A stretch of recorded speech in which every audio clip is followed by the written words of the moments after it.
O salão estava iluminado por tochas. As chamas tremulavam contra as tapeçarias douradas.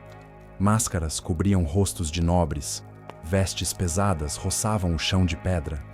De repente, o som de tambores ecoou.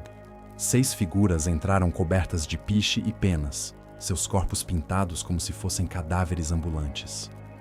O cheiro de fumaça e suor tomou conta do ar. Era para ser apenas uma encenação, um divertimento grotesco da corte francesa no final do século XIV. Mas algo deu errado. As tochas caíram, as chamas se espalharam pelos trajes inflamáveis. Os gritos abafaram a música. Corpos ardendo em desespero transformaram a festa em tragédia. Esse episódio ficou conhecido como o Baile dos Ardentes, uma das celebrações mais bizarras da Idade Média. No centro da cena estava o rei Carlos VI da França, chamado por muitos de o Louco, um monarca que, em meio à instabilidade política e religiosa, mergulhava cada vez mais em delírios, visões e comportamentos imprevisíveis. Mas por que um rei permitiria, ou até mesmo participar, de um espetáculo tão macabro? Que significado havia por trás de disfarçar-se de morto-vivo diante de toda a corte? Seria apenas excentricidade de um soberano em decadência? Ou reflexo de uma mentalidade medieval marcada pelo medo da morte, das pragas e do juízo divino? Os cronistas da época registraram cada detalhe, e suas palavras ainda hoje ecoam como testemunhas de um ritual perturbador. E a pergunta permanece: os banquetes de mortos-vivos foram apenas entretenimento perigoso ou esconderam mensagens mais sombrias sobre poder e loucura? O som dos sinos ecoava por Paris. Dentro do salão real, um espetáculo sinistro começava. Nobres riam. Taças tilintavam, mas todos pararam quando viram 6 figuras entrar. Seus corpos estavam cobertos de piche e penas, os rostos deformados por máscaras grotescas. Pareciam cadáveres que haviam saído do túmulo para dançar diante do rei. No trono, Carlos VI, conhecido como o Louco, observava em silêncio.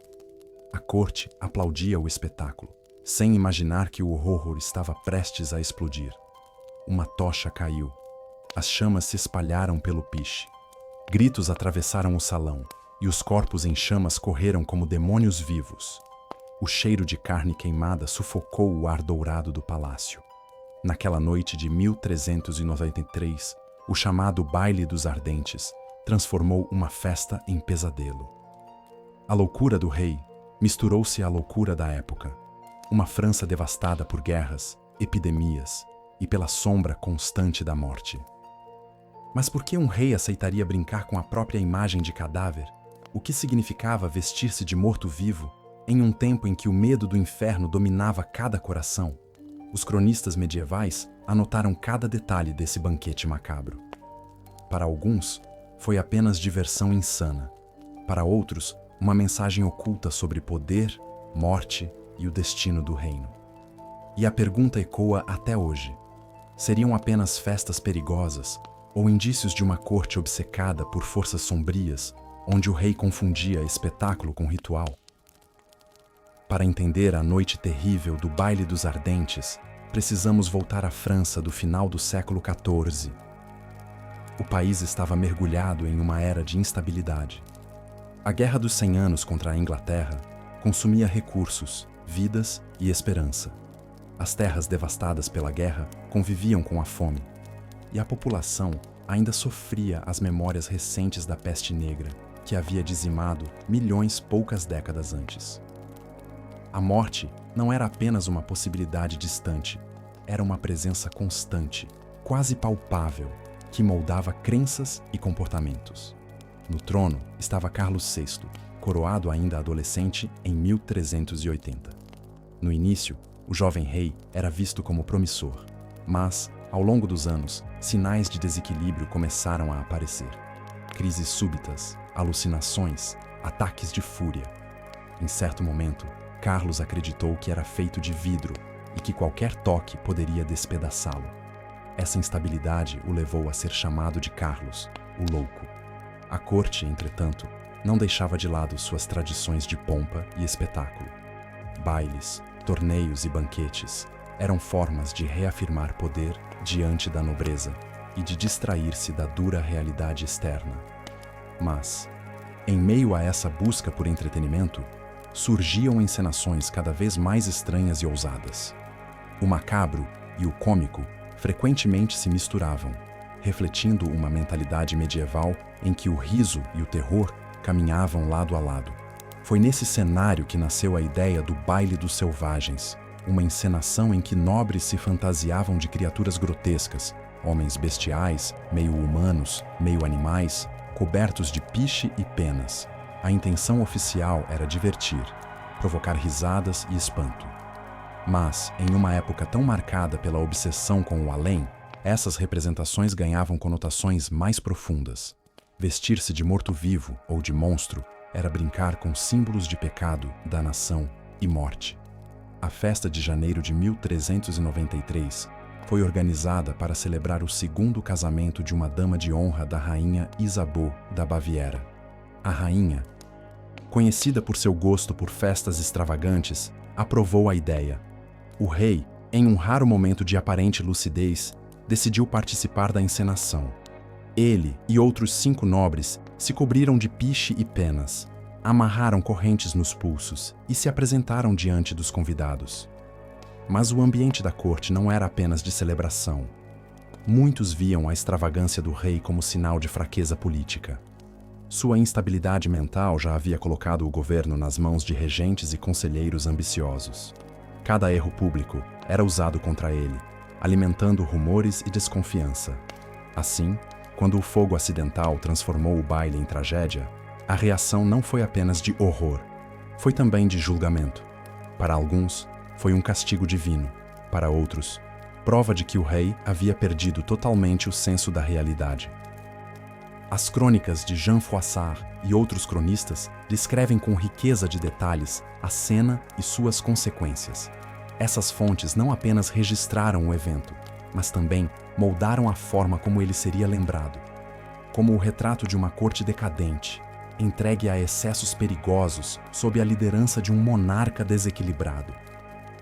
O Baile dos Ardentes não foi um episódio isolado, mas parte de uma série de acontecimentos que expunham a fragilidade do trono francês e a tensão entre espetáculo, fé e loucura. Na noite gelada de 28 de janeiro de 1393, Paris assistiu a um dos episódios mais estranhos e trágicos da história medieval. O Palácio de Saint-Paul, residência real, estava preparado para uma festa em honra ao segundo casamento de Catherine de Fast-Taverin, dama de companhia da rainha Isabeau da Baviera. Era para ser apenas mais uma noite de diversão, música e dança, mas entraria para os anais como o Baile dos Ardentes. O salão resplandecia com tochas altas, refletidas nas taças de prata e nos tecidos bordados. Músicos enchiam o ar com melodias vivas, enquanto nobres trocavam risadas e comentários. No entanto, todos sabiam que o ponto alto da noite estava por vir. Uma encenação curiosa, planejada como entretenimento. A ideia era representar um baile dos selvagens. 6 homens, incluindo o rei Carlos VI, apareceriam fantasiados como criaturas grotescas, cobertos de piche, óleo e penas. As roupas eram coladas ao corpo e reforçadas com correntes de ferro. Ao entrarem, seriam irreconhecíveis, quase monstruosos.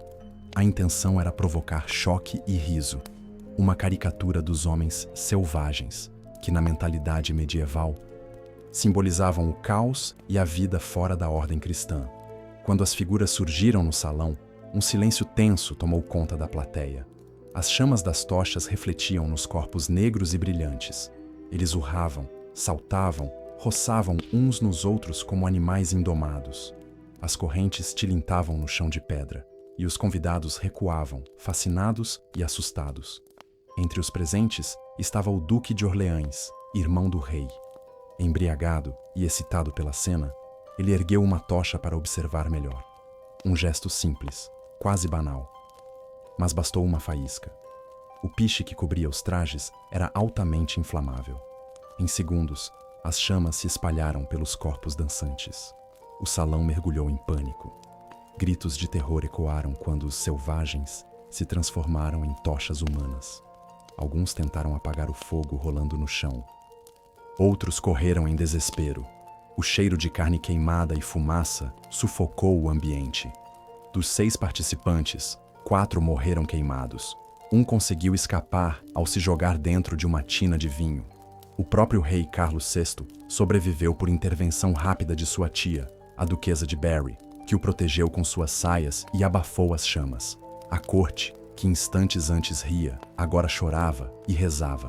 Para muitos, não se tratava de acidente, mas de castigo divino. Como poderiam brincar com a morte e esperar impunidade? O episódio chocou Paris e espalhou-se rapidamente por toda a França.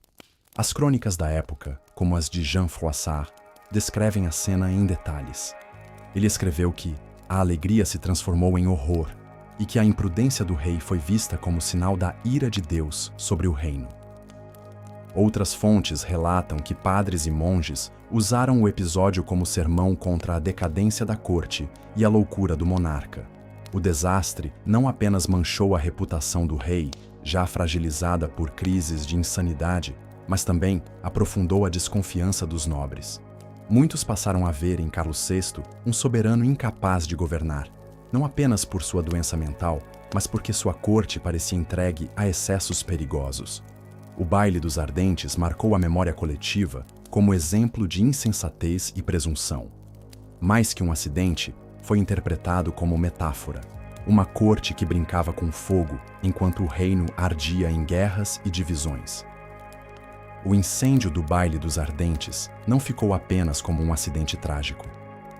Ele se tornou um símbolo de algo muito maior: a fragilidade da monarquia francesa e a loucura do rei Carlos VI. Depois daquela noite, não foram só os corpos que arderam. A confiança da nobreza, do povo e da igreja também começou a queimar lentamente. Os cronistas da época levantaram diversas interpretações. Uns viam o baile como prova irrefutável da insensatez do rei. Já debilitado por crises de insanidade, Carlos VI parecia incapaz de separar fantasia de realidade. Sua decisão de participar de uma encenação tão perigosa foi vista como mais um sintoma de sua mente perturbada. Outros, porém, apontavam para uma leitura mais sombria. Vestir-se de morto-vivo, de selvagem ou de criatura demoníaca não era apenas uma brincadeira inofensiva. Na mentalidade medieval, essas imagens tinham peso espiritual. Brincar com símbolos de danação podia ser interpretado como desafio às forças divinas. Assim, o incêndio teria sido não apenas acidente, mas castigo de Deus.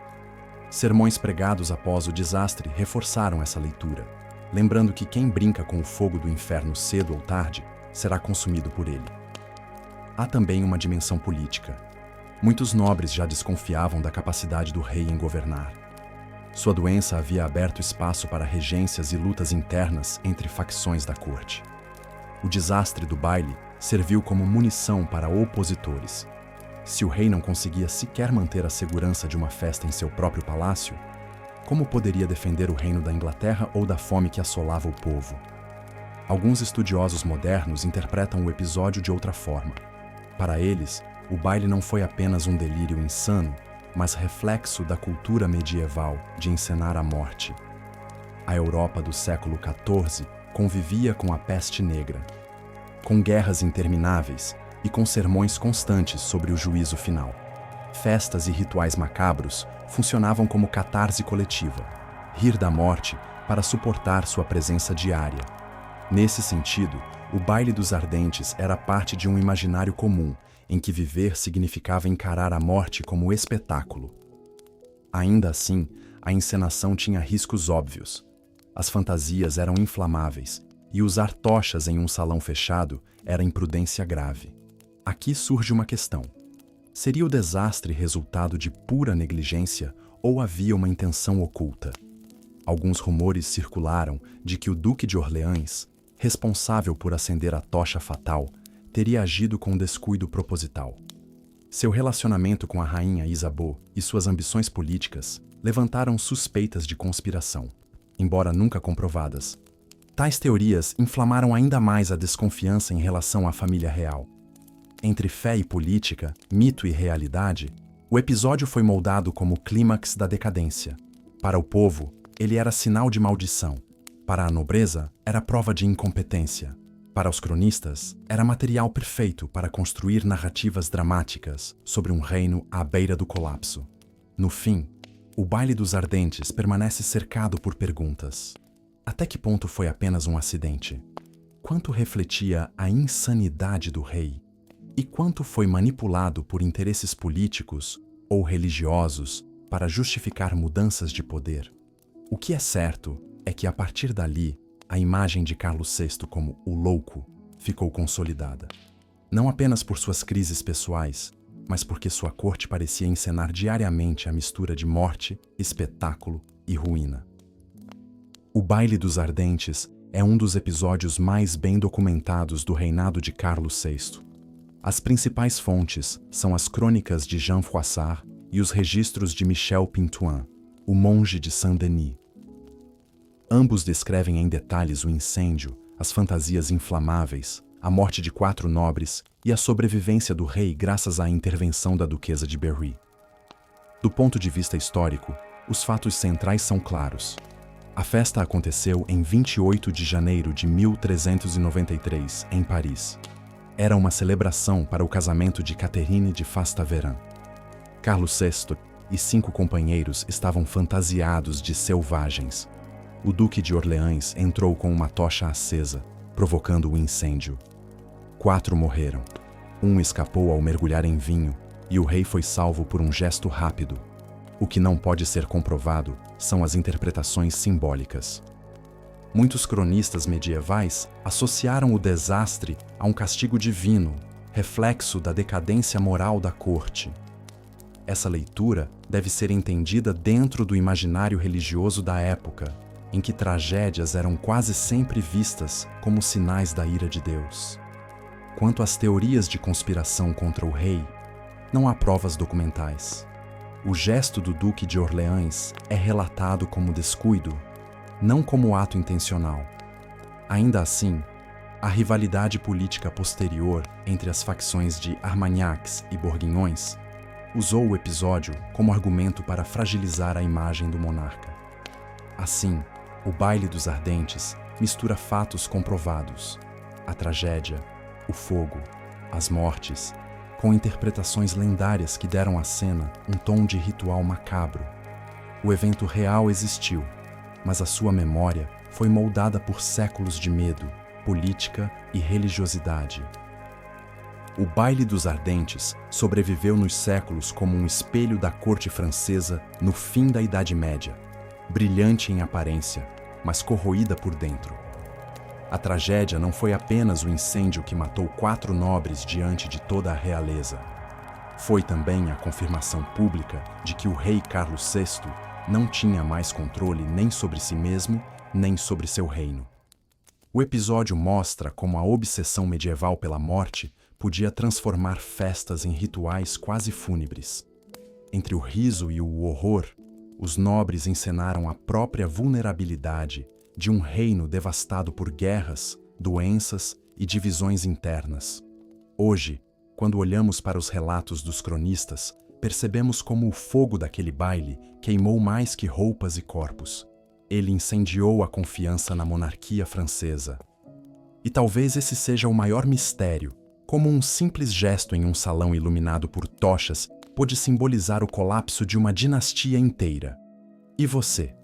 Acredita que o Baile dos Ardentes foi apenas um acidente fatal ou um presságio inevitável da queda de um reino já condenado?